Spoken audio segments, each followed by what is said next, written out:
Welcome to Mr. Chalk's Revision Tips.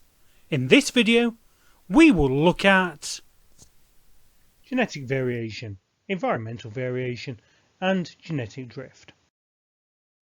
So variation in biology is any difference between cells in living organisms or in groups of organisms of any species caused by either genetic differences or by environmental factors. So variation describes the diversity in the genetic makeup of a species. Variation arises from mutations. Variation describes the diversity in the genetic makeup of a species.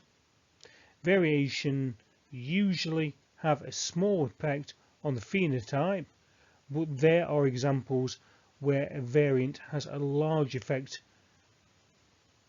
on the phenotype and causes discontinuous variation.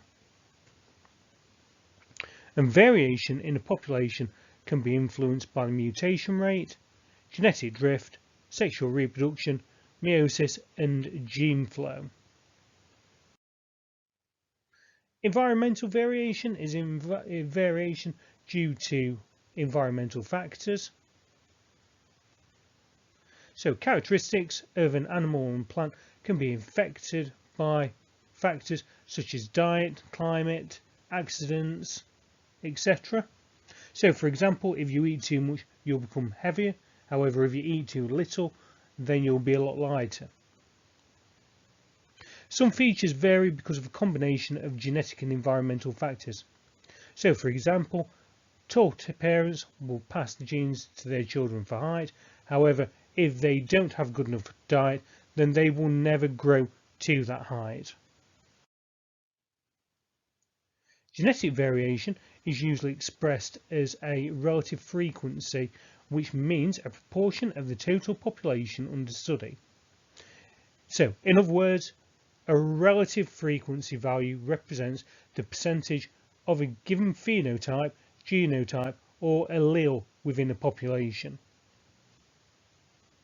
So the relative phenotype frequency is the number of individuals in a population that have a specific observable trait or phenotype. So to compare phenotype frequencies, the relative phenotype frequency for each phenotype can be calculated by calculating or counting the number of times that that particular phenotype appears within a population.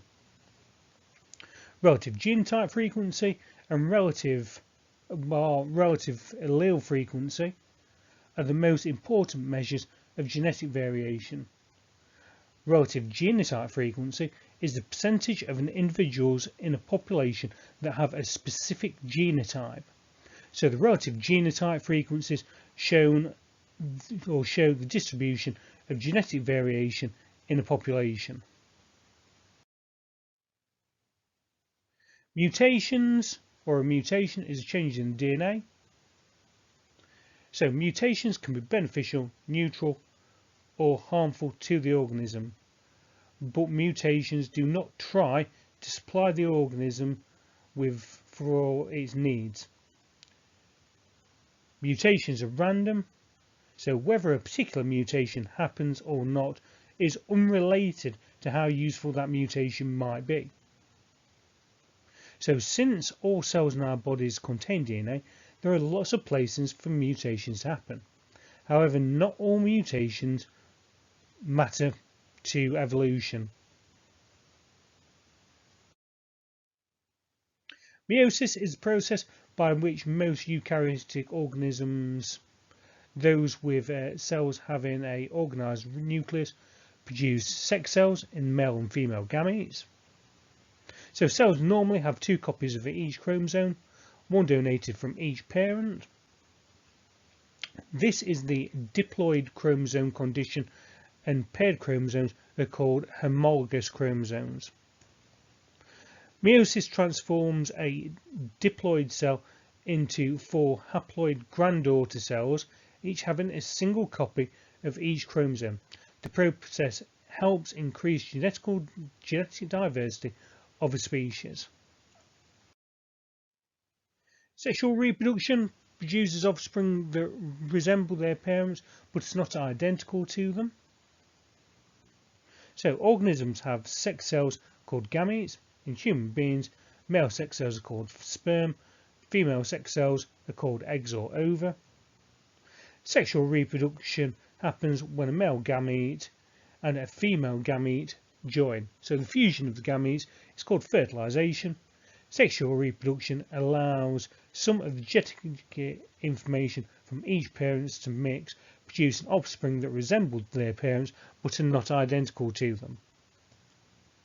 And in this way, sexual reproduction leads to a variety in the offspring.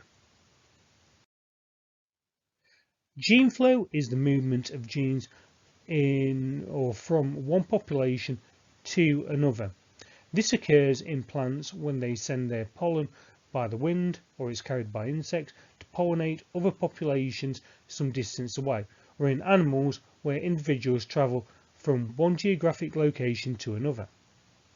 So this flow of individuals in and out of a group changes the gene pool within the previous population and introduces new genetic information to another population.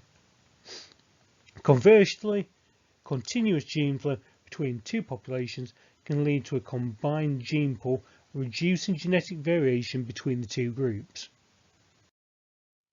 Genetic drift describes variation in frequency between genotypes in a small population because of random fluctuations in allele frequencies.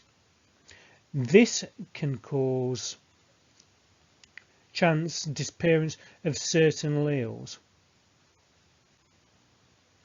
So this is common after an event such as a natural disaster which causes a genetic bottleneck. So genetic drift can also cause newly isolated population to be genetically distinct from its original population, which has led many to believe that genetic drift can be involved in the evolution of new species.